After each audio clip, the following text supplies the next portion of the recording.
My name is Patrick Dati, and I'm a survivor of child abuse, and I was a victim of child bullying and adult bullying, but now I'm speaking out. Please watch my video and see the life I lived and how I survived, because my goal is to help other people. I need you to help me to fund my book.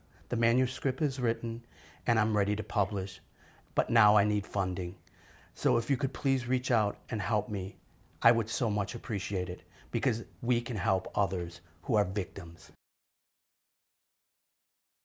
He began to bully me, in lack of better words. At that time, that's not what it was really called, but it was severe enough where I was beaten by him that caused me, between the ages of about 5 till 9 or 10, to be hospitalized for concussions, stitches in my head, my lip. And when my parents brought me to the emergency room, the doctors would always ask, what happened to your son? And my parents would use the excuse, boys will be boys, and that's, what it was brushed off to be. They were there to take care of my injuries, but I didn't feel like they were protecting me. It was right after the New Year's holiday, and it was a Saturday, and my cousins lived a block away from the department store, which is called Goldblatt's. It's no longer there. I lived about 4 blocks from the store. This particular day, my best friend, my brother, who was responsible for watching me, and my cousin went to my cousin's house. We were having a snowball fight, and the snow was coming down pretty heavily, and we wanted to get out of the cold. So we would usually go to the department store because they had a big candy store area, and we'd all pull together our change and buy candy and then sit in the stairwell of the store. And this particular day, after we got done eating our candy, we decided to play hide and go seek in the store. And I was chosen to be the first seeker, and they went off hiding. A few minutes after looking for them, I had to use the restroom, and I went up to the men's room and went into a stall and went to the bathroom. I heard one other person in the bathroom, and I heard him get up, and he went to the bathroom door, which I thought he had left. When I finished going to the bathroom, I came out and washed my hands, and then noticed he was at the door.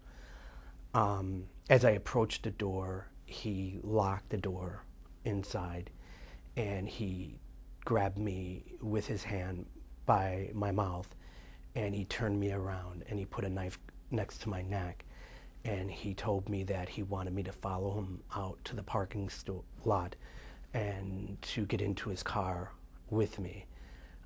At this point, I was hysterical. I was crying, and I was screaming, and I was kicking. Even though he had a knife next to my neck, I wanted to get away.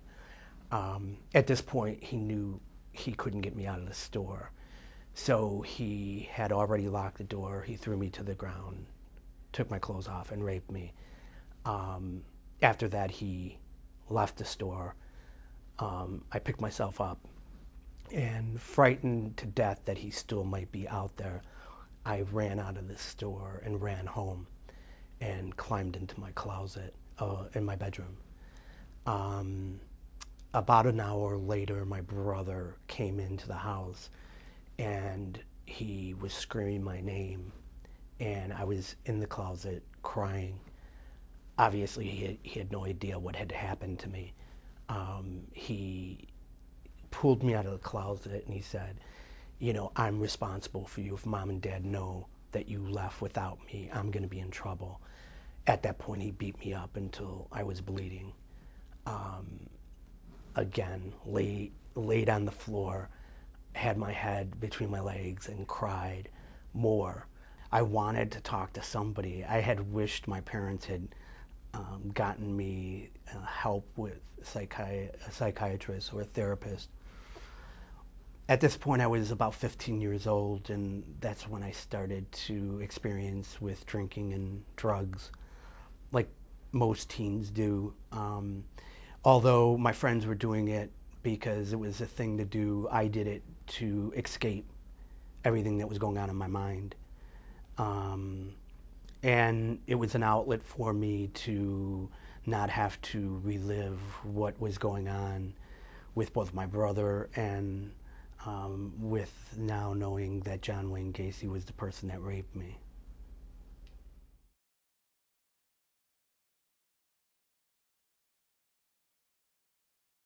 I was seeing a psychiatrist for 14 years, for the past 14 years. I started to see him after my first divorce from my first wife. Um, my therapist suggested that I start a journal and that he thought it would help me therapeutically to release the story about Gacy, to release the bullying of my brother.